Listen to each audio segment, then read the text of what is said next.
Welcome to Real Estate Investing Abundance, the show for busy, fulfilled professionals like you to learn how to develop financial independence built on solid, passive real estate investments. Now, here is your host, Dr. Alan Lomax. Hello, enlightened investors. Happy to be back with you again today. I'm your host, Dr. Alan. I know you'll enjoy today's show, and I have a big ask that will only take a moment of your time. Ratings and reviews are the lifeblood of our podcast. To leave a review and a rating, iPhone or other Apple iOS device users, go to Apple Podcasts or iTunes. For all you non-Apple device users, go to podchasers.com. On either site, search for Real Estate Investing Abundance. Once you find us, leave both a review and a rating. Subscriptions are also vital to the show's success, so please be sure to subscribe on your favorite podcast app. It's free to subscribe, and you can unsubscribe at any time. Enlightened investors, if you, like me, have had at any time in your life found yourself at the bottom of the financial barrel, chained to mountains of unforgivable debt with no relief in sight, then today we bring you the formula that will burst those chains and explode your wealth. Ken Van Liew started his professional career with 2 master's degrees, a civil engineering design job, and twins to support. All this under the weight of a 6-figure debt and a burning desire to serve others. 10 years later, he cut the ribbon on the development of a $17 million, 72,000 square foot, 113-bed assisted living facility. He parlayed this success into a Staten Island waterfront development while attending a Tony Robbin event in Hawaii. His waterfront development was terminated due to the World Trade Center tragedy. After a full recovery, and 19 years later, Ken can authoritatively bring us the keys to the modern wealth building formula as the fastest track to building wealth. Ken, take us deeper into the story of your phenomenal success by sharing a memorable experience from your formative years that helped you to be the person that you are today. Thank you very, very much, Steve. It's a real pleasure to be here today. And, I have so many, but the first come to mind, when you read that interesting day on 9/11 where I lost my best friend who works for Cantor Fitzgerald, and, the view of the waterfront property that I was celebrating on in Hawaii vaporized. And it was something that I guess when I was standing there at that moment when it occurred, I had no idea how I was going to even go back to the United States. Well, at least I thought I was outside the United States. It seemed like we were on another planet when it occurred, but how I was actually going to go back to the metropolitan area and lead people when I was, worse off probably as much as everybody else. I just lost $500,000 that day and my best friend. And here I have to go back and be a leader. And I didn't know how to figure it out. But, I just kept remembering Tony Robbin say, your feelings are going to be based on what you focus on. And for 10 years, I didn't watch that tragedy on TV until I put closure onto it 10 years later. And I think really just overcoming that day where I didn't have an answer and didn't know where to go, was something that really molded me into who I was today. It didn't kill me, but it made me a hell of a lot stronger. And, thank God that the opportunity to lead people. Well, that wasn't the first time in your life that you had to face financial challenges. You actually started out as a young man with a heavy debt burden while working, I guess, a W-2 job. Yes. And at the same time, supporting a family. Take us down that journey. And how is it that you were able to go from a 6-figure debt and clear that up and go to several years later, cutting the ribbon on a $17 million property? Yeah, it's a long story, so I'll give you the short version. But, many, many years of working in the city and trying to have children, it became very frustrating and the debt just kept growing. And, I was 31 when I finally had the twins. We had some challenges physically, but, it was really once the kids were born, I didn't have enough money to buy a formula and diaper. And I remember, a moment at Costco where I think my credit card didn't pass and I had to make a phone call or something. And it was at that point I was like, this just isn't going to work. How am I going to have twins? I started thinking like, wait, I hope I have a good life insurance policy or something, because I'm not going to be able to put them through college, But, it was a dark time and a very bright, time. And it was a lot of mixed emotions. And I remember, fortunately, and I kind of call it my top-down thinking, standing on top of a 30-story building in Brooklyn, looking out at Manhattan and saying to myself, do I need to be born into the family of a developer? Is there any chance that I could do this? And, it was a lot of daydreaming, and it led me to one day where I was asked to play golf at a country club. My mother-in-law, who, probably wasn't her favorite son-in-law, but she asked me because I was the golfer, and I go play golf. And I started daydreaming, like maybe I could belong to a country club one day. And I remember coming home that day and telling my wife, if I could just join that club, they have an executive special. I could tell them my story and I'll be able to raise money and live my dream. And that's what happened. I convinced my wife to take some money out of savings. I joined the Colonia Country Club, and I literally started doing presentations to the board of directors in the president's room. I would treat them for dinner and scrape up a couple of bucks, go to Staples, put this board together with graphs, show them what their rate of return is. And I started raising money, and one thing led to another. I quit my job, and I didn't really know what I was doing, but I raised money in 3 tranches. It was 400,000, 400,000, and then another 600,000 to eventually close a loan with the New Jersey EDA and cut the ribbon on that project. It was just really, really exciting. So this $17 million project was your first real estate project? It was, believe it or not. I came into real estate very unusual in the sense that I didn't know anything except construction and engineering. So the quickest path for me to get into real estate was to get a property that I knew how to engineer, build it as fast as possible, and kind of figure out the real estate aspect thereafter. We'll be right back after a word from our sponsor. As an industry-leading, relationship-focused, design-build construction firm, Mosaic Construction has worked in many different asset classes from multifamily to retail, medical, industrial, and commercial. Mosaic Construction works to execute interior and exterior renovations with their team of trades and project managers. Their experience with value-add improvements has resulted in increased ROI and long-term value of the assets. They work nationally in partnership with local trades to deliver thoughtful, problem-solving construction management solutions to all their clients. For a personal, no-obligation consultation, call Ira Singer, 773-491-3145, or email Ira at mosaicconstruction.net. You can also find Ira on LinkedIn. Well, your story is not all that unique, but it's often surprising to a lot of people. You had 2 master's degrees. Civil engineers are not the most poorly paid professionals around, and yet you were still struggling financially. That's not a particularly unusual story, but you realized that this just wasn't going to work for you. You went out and you started raising money. You'd never done a real estate project before. Whatever gave you the idea that you could go out there and raise $17 million for this real estate construction project?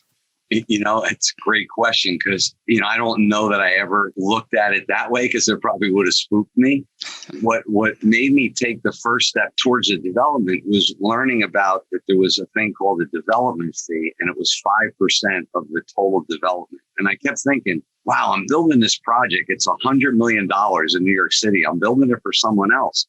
He's paying himself like a big development fee. And I said, wow, if I could just get maybe a development project in New Jersey for $10 million, I could pay myself $500,000. And I remember trying to figure out how I could pay myself different fees in the process. So I said, well, if I pay myself 5% development fee, then I could pay myself general conditions to build it, which is usually like 8 to 10% of the construction cost. So the construction cost was about $8 million. I figured, well, that would be close to like $600,000. Pay for my staff, give me a little bit more salary. I was already paying myself a development fee. And then I was like, wow, I could charge a construction management fee too. So I'll get another 3%.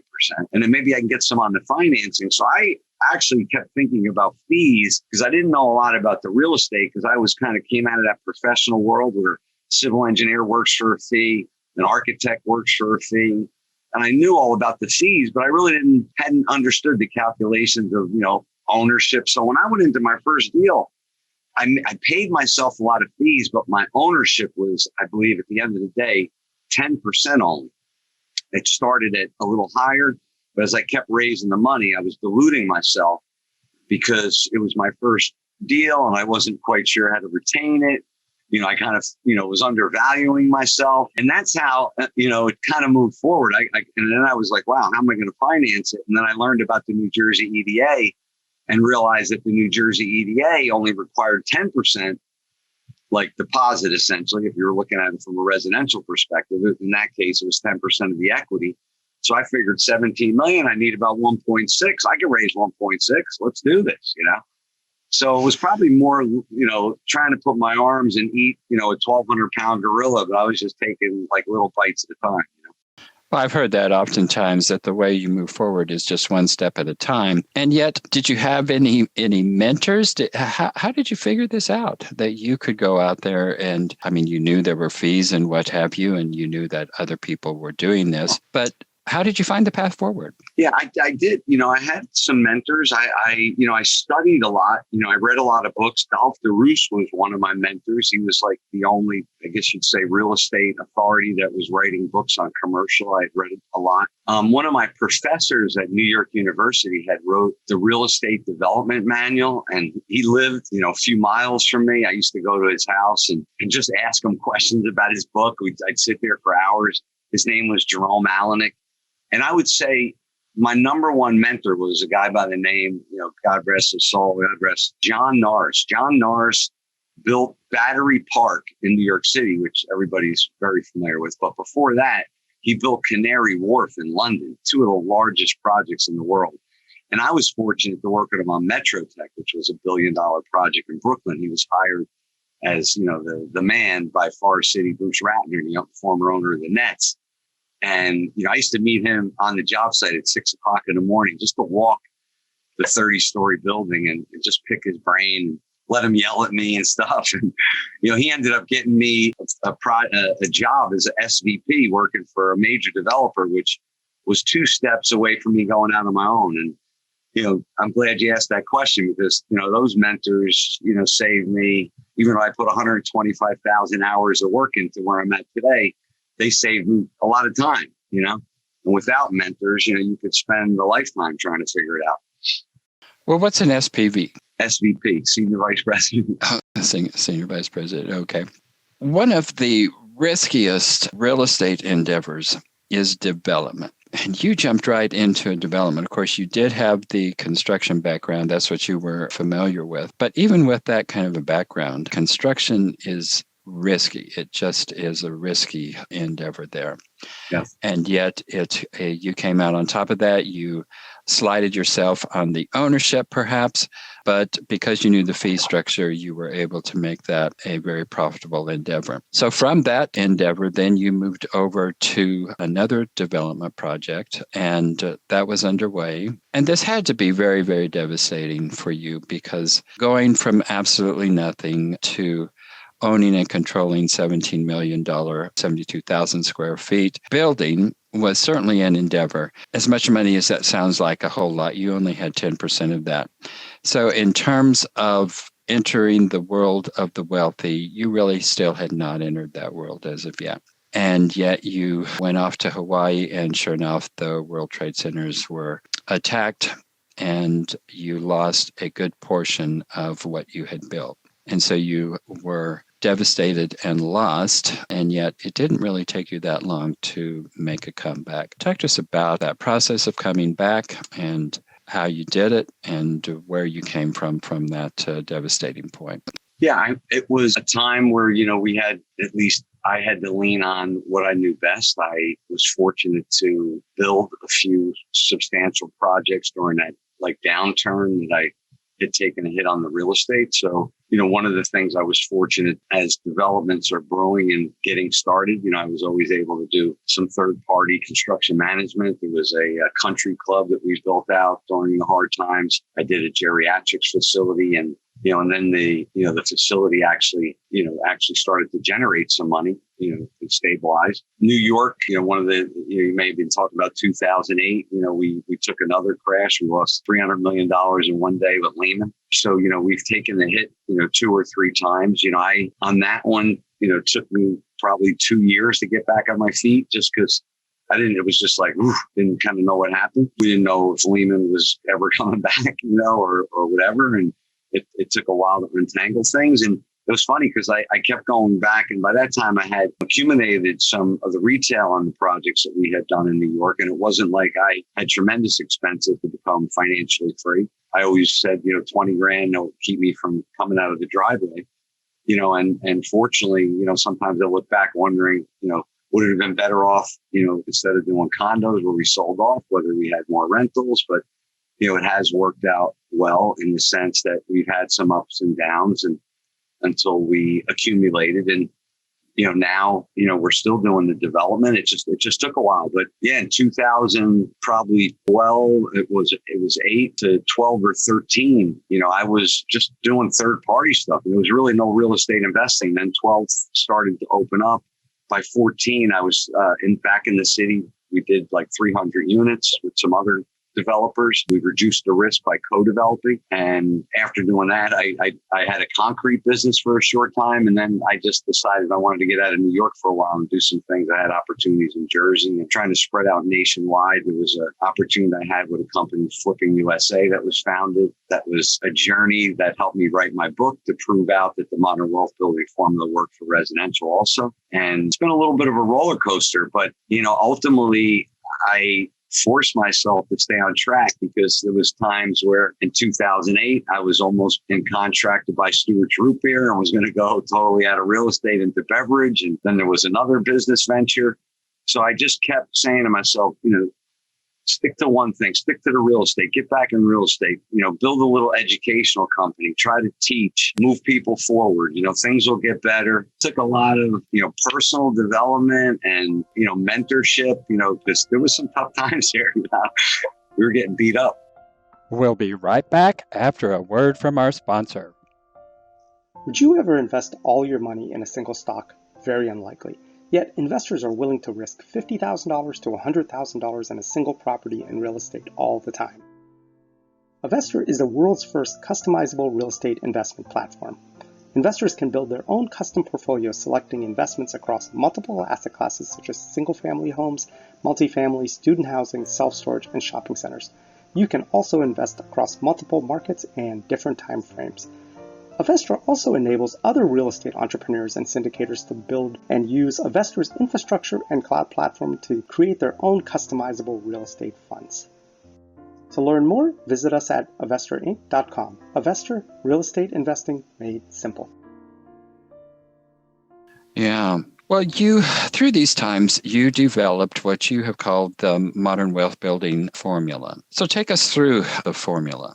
Yeah, the formula, essentially, is a bit of a sports analogy. There's a pregame warm up, where you really, have to get clear on your goals and the lifestyle you want, and, get clear on systems and what you want and the mental mindset, because that's half the battle, and really getting clear on, where you're at and where you want to go. And, the pregame is key because that identifies like where you're at in the lineup.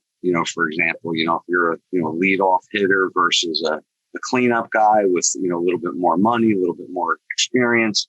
If you're a leadoff guy in the lineup, you may be a beginner. So, so the formula starts out by getting very, very clear and concise and spending a little time in some exercises on mindset acuity, goals, and understanding investment criteria around syndication. And then it dives right into a system essentially that helps you find, fund, and facilitate profitable real estate deals in any type of market where you could syndicate them and use other people's experience and other people's money and create a win-win situation for yourself and others. And what I had found is there's a lot of people like me and like-minded like me that want to get into real estate, don't have the time, where, person who chose to go into real estate provides them an opportunity. And if you could, if you serve with integrity and you deliver, you can create a nice little business around the formula, because, syndicating real estate is a business in itself, and was kind of, I guess, the offshoot of the syndication that I did before I really knew what the word syndication meant. I just put a group together, and there's about 20 guys, and I asked them for money, to come to find out that, hey, that's what Gene Trowbridge is teaching, and it's a business on syndication. That's how it started. So your formula is really that of developing a mindset, setting goals that are clear and well-defined, and working the criteria, and then it is find and fund and syndicate. Is that, did I get that correct? Yeah, essentially, and in summary, I probably didn't sum it up, is, through that process of funding and facilitating real estate, skip the syndication work because it makes it too complicated. There's, 30 steps to what I call real estate mastery, and the modern wealth building formula. The punchline is, how to master real estate investing. And it's, just a different formula in the sense that it's modern from my perspective because of the top-down thinking, and how I figured it out without really having the real estate experience, coming in with a builder's background in engineering, which to me says that anybody could really do it. Because if the person was an accountant, he could have hired a builder, he could have hired an owner's rep. And that's what I teach people now, that you don't need to be a builder. You don't need to be an architect, an engineer to put a group of people together to make money in real estate. It starts with a conversation. You could create any possibility through language and communication, and, until I read that paragraph in a book on syndication I found in the Rutgers library by mistake one day. Like I was in Newark at my transcript because I was going to take my professional engineer's license. It said a syndicator can be a banker, a lawyer, an accountant, a builder, a social worker. And I was like, wow, I can put a team together. Let me give this a shot. I played a lot of sports. So I if it wasn't, I guess it was the sports and the teamwork that, helped me a little bit, because not to say my parents were just loving to death, but they would just say, go to college, study. And, you got done with this class. And I'm like, okay, what's a parabola going to do for me? Or what's I was studying economics, supply and demand, but, I couldn't apply it to make money. At least I didn't know how to apply it to make money. Tell us a little bit here about the book, and once again, give us the title of the book. It's the Modern Wealth Building Formula. Okay. How to master real estate investing. And, it covers every aspect, find, fund, and facilitate, but it talks about in funding, the capital stack, all the different sources, how to evaluate the market, how to present yourself to unlimited funding. It has the 15 unmistakable myths. Jack Canfield put his name on the front cover. Dolph DeRoos, the commercial real estate authority, wrote the foreword. And, I really wrote it to pay it forward. I'm not going to make any money off the book. I hope you guys make a lot of money in real estate. But yeah, if anybody ever wanted to, find out more about executing the formula, they could. My website, easy to get in touch with. And what is your website? It's kenvanliew.com, KenVanLiew.com. But we give, free strategy sessions for people, and I actually do them myself. I'm not in the, I guess you call it, informational marketing business to make money. So I do coach maybe 20 students a year just because it allows me to fulfill my contribution needs. And I get to grow a little bit just, around things that I'm doing personally. And, that's what we're doing. We have this Global Real Estate Investment Academy that's kind of an offshoot of my company, Global Real Estate Strategies. I'm real excited about breaking ground on the CVS. I hope we can break ground this year because you know how planning boards are. They're taking July off for vacation. So that's not what I wanted to hear. Yeah. So the best way to get in touch with you is just to go to your website, kenvanliew.com, and there you can get in touch with Ken and set up a free strategy session. Is that what you said? 45 minutes. 45-minute free session. That's a deal and a half there. So viewers and listeners, take advantage of that. Yeah. I'll have to do that myself here. Yeah. I listen with, I call level 5 listening, that my partner, Sean Callaghy, always brings up, where we listen for how we can transform to give that person more power, freedom, self-expression, peace of mind. And I call them impact calls because my goal is when that person gets off the phone that they've been impacted by Ken Van Liew in a positive way so that they can pay it forward. Excellent. Some very good value there, Ken. Let's go into our last segment here. Share with us, what are you most grateful for today?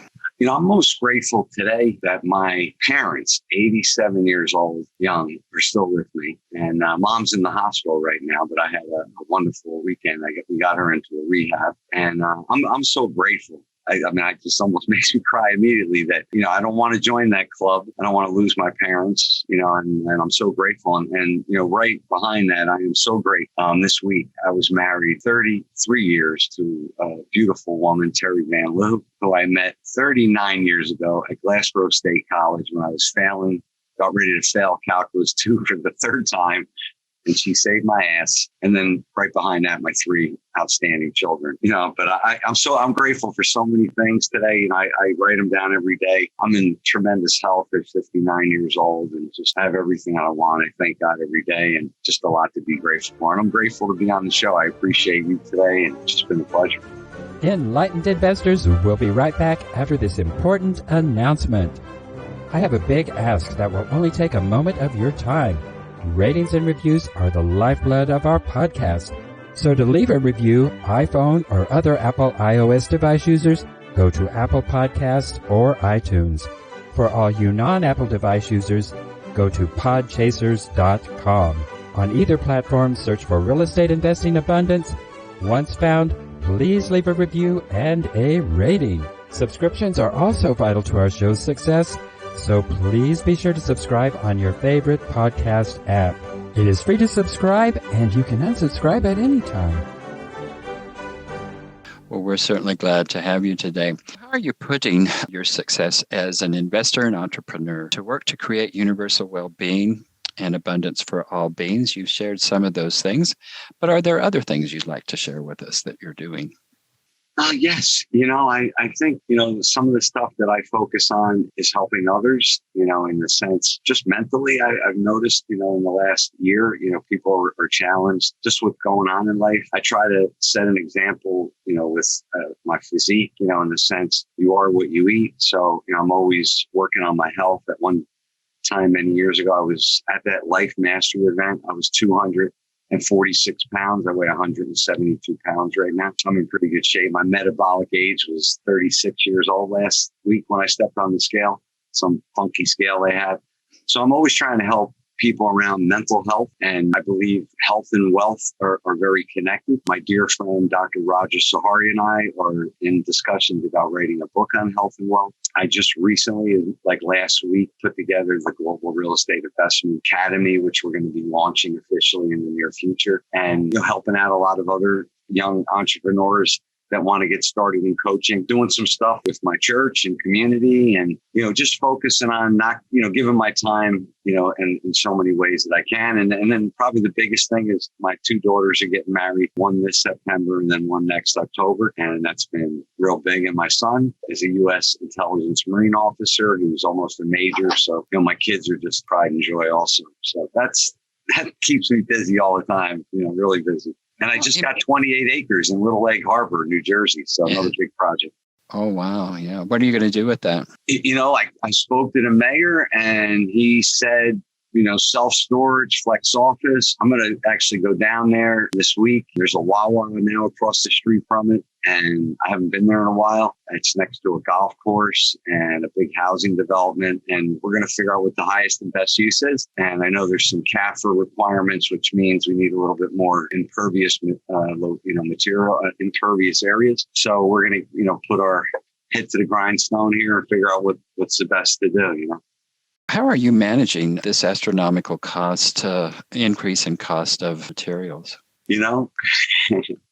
Fortunately, at this moment, and I have some of my team looking into it. Fortunately, we are like in between projects and getting ready for the CVS. And what I have my team looking at is to see what we could prefabricate and build off site, making a list of materials, because besides the pricing, there's also some lead time issues. So I don't know how bad it is yet, but we are taking actions, with respect to lead times, costs, talking about buying material and storing it.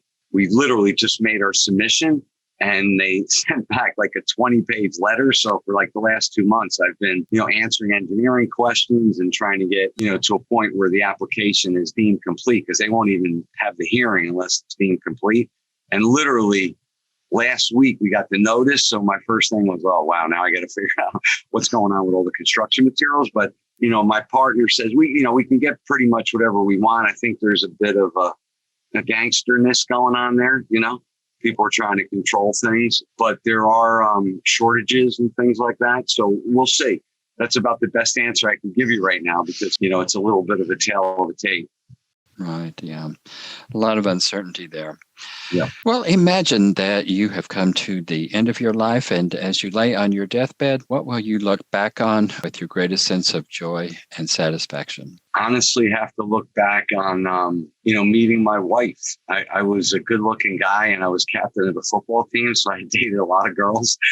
And when I met my wife, I knew I was going to marry her. And I remember the day like it was yesterday in the hallway. I saw her, in the door. She was wearing like this lab coat. Her hair was up. I was like, hey, she's the one. And happened to be the same one in calculus class that was sitting in the front row. And I didn't put two and two together. And then she ended up, getting me to pass and turn my life around there. So I'm just going to wish that I probably spent more time to her and I was nicer to her. Fortunately, she's still with me after 33 years. So she put up with me. But, very, very grateful and thankful for that today, this week also. Well, Ken, it has been a pleasure having you today. Thank you for sharing your life and your ups and downs and your phenomenal success. Thanks for being on the show. Oh, thank you very much.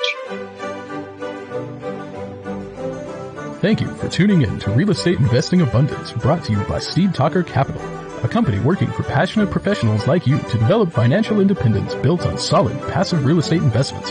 As part of our efforts to make the world a better place, Steve Talker Capital contributes to activities and organizations committed to better understand the equine. These endeavors attempt to enhance the human treatment of horses worldwide.